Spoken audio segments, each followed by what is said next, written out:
Alright, this is hopefully going to be the last take because it's actually a nice looking day outside. Kind of want to go outside, kind of want to go for a swim, maybe a walk, you know, just get out and do something. So we'll go ahead and narrate and then I'll go do my own thing. This match is, once again, another one from the stream. It's versus a user named Khudafis, I believe that's how you pronounce his name. We decided on a mixed tier, 2 OU, 2 UU, 2 NU.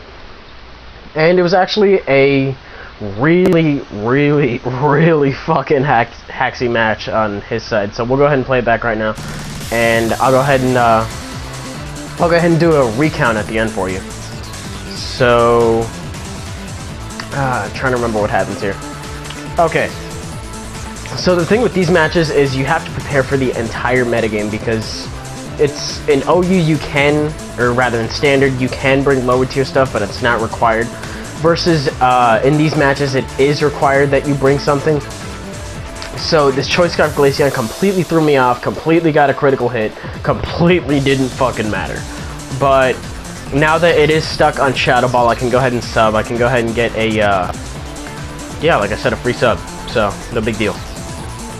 And he goes for the Bullet Punch on my sub while I go for the close combat. He gets crit. So, more Salt in the Wound, I guess. Doesn't do that much at all, because, you know, not stab, and I'm not a plus attack nature. I'm not sure what nature he is or what kind of EVs he's running, but I know that did shit damage, and I don't want to stay in with a lowered, what is it, defense. There we go. So I go to my Charizard, who I know will take the Bullet Punch decently, and will scare it off. I don't go for the Fire move because that's really obvious. So I go for the Focus Blast instead, which is the next best thing. It's not stab, but it's neutral. I could get a Spec D drop. So hey, it's not that bad. He does predict that, goes into his Blastoise, so I do a decent amount of damage on it. So I figure as opposed to, I don't know, I expect him to over-predict. So I stay in and I go for the Air Slash. I don't get the flinch, but he goes for the Ice Beam and gets the freeze. So his luck is really retarded right now. And he kind of felt bad, so he decides what he's going to do is he's going to go ahead and stay in and just Rapid Spin.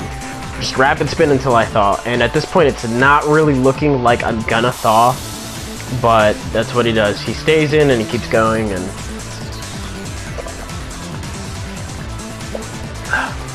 you know. Okay.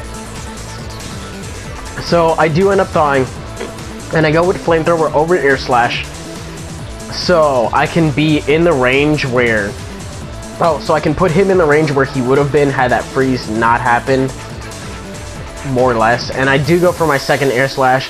The Life of Recoil does take me out, and he would have killed me off with Surf anyway, I guess is what I'm trying to say. And that's probably the range where he would have been had he not frozen me. So I really do appreciate the fact that he took the time to Rapid Spin instead of just outright killing me. I still think it's bullshit that you can freeze fire types, but whatever. Anyways, he brings in his Glaceon, which he knows is going to scare me off. Not wanting to over-predict this time, he goes right for the Ice Beam and gets another freeze on Melodic. Now, I'm not really enraged by the fact that my Melodic is frozen because I have Marvel Scale. It's not really that big a deal. I'm extremely frustrated, rather, by the amount of luck he's getting in this match. He's gotten 2 crits, useless crits, might I add, but crits nonetheless. He's gotten 2 freezes, and he does get 2 of something else later, which is just, So he feels bad once again and decides to Bullet Punch, and it's doing about the same amount of damage as I am getting from lefties. So it doesn't really matter. He's really just wasting time. But like I said, I wasn't really stressing it because I have Marvel Scale. He could have dropped Earthquakes, and I would have just recovered it all off on the first turn that I could have. And he goes for his Earthquake now. That is really bitter juice. Oh my god. Okay, so as I said, it didn't really do that much damage. It probably, I don't know, it probably would have taken 2 of those under Marvel Scale to bring me to that range, and I would have just thought and recovered it off, so no big deal. And not wanting to take another Surf, not wanting to gamble on max damage or something of the sort, I don't know, or just wanting to switch out, thinking that was a good opportunity. He switches out to Hitmontop. Now, the Hitmons in general actually have a really good spec D. So he decides, well, not... I think Hitmonchan is the one that has a really good one. The rest of them do have good spec Ds. Good.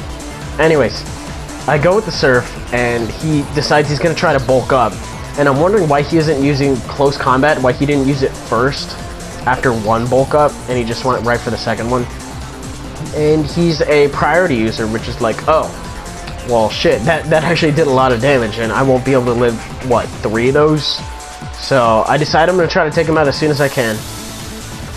If he has Rest, then, you know, I'll be boned, but I didn't see Rest because I actually get max damage or I get normal damage, whatever the case happens to be. I don't get minimum, and I do take him out, which is pretty sweet. And he goes into his Glaceon again, and he decides he's going to go ahead and go for the Shadow Ball because Ice Beam's not going to do much. Hidden Power is going to do even less, I would imagine. And he does have the chance for the Spec D-Drop with Shadow Ball, which he actually does get first turn. And I'm a little miffed by that, but I'm a Melodic, so it's okay. I decide I'm going to stay in and see how much Shadow Ball does after one Spec D-Drop, and it does about 100, give or take. And I'm like, alright, I can go ahead and sit in here, tank it out. I do have Recover, and it is looking like a 3-hit KO, so it's not really that big a deal. And he goes for the Shadow Ball again, gets another Spec D-Drop, and I'm like, this is too much. Okay, one was enough. And this was basically the straw that broke the camel's back because he's getting an outrageous amount of hacks. So I do take this opportunity right now to switch into Staraptor while he's locked in on Shadow Ball.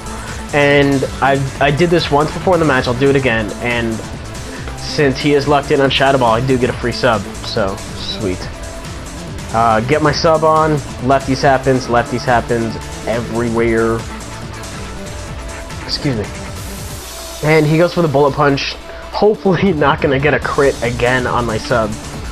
And thankfully he doesn't, but he still breaks it anyway, so I know the crit was useless for a fact.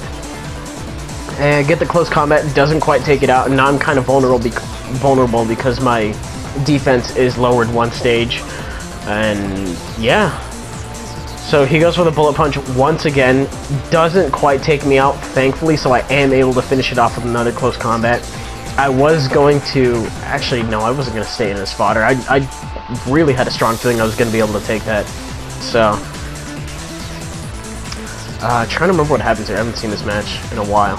Okay, so he goes back into Glaceon, and now is when I decide to stay in this Photic Zone to see what he locks himself into, because I know he's choiced.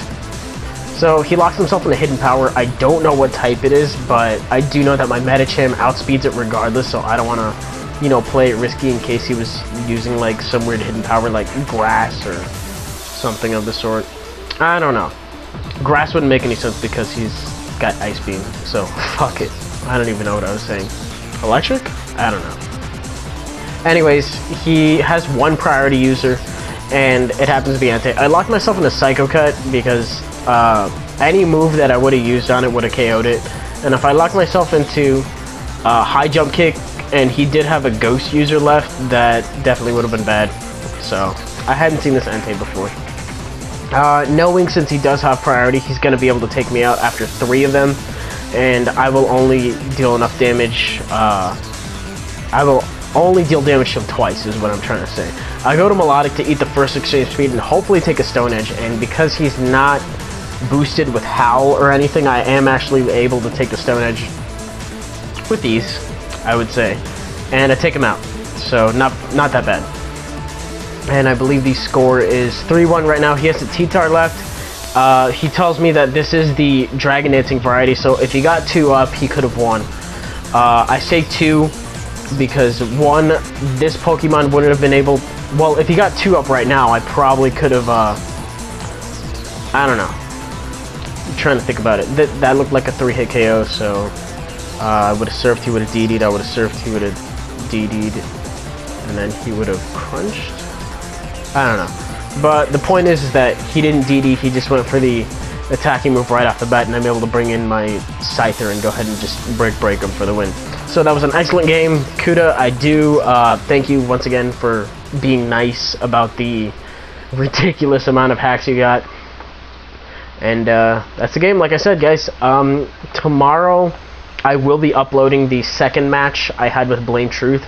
So go ahead and stay tuned for that. And that's it for today. See you guys later.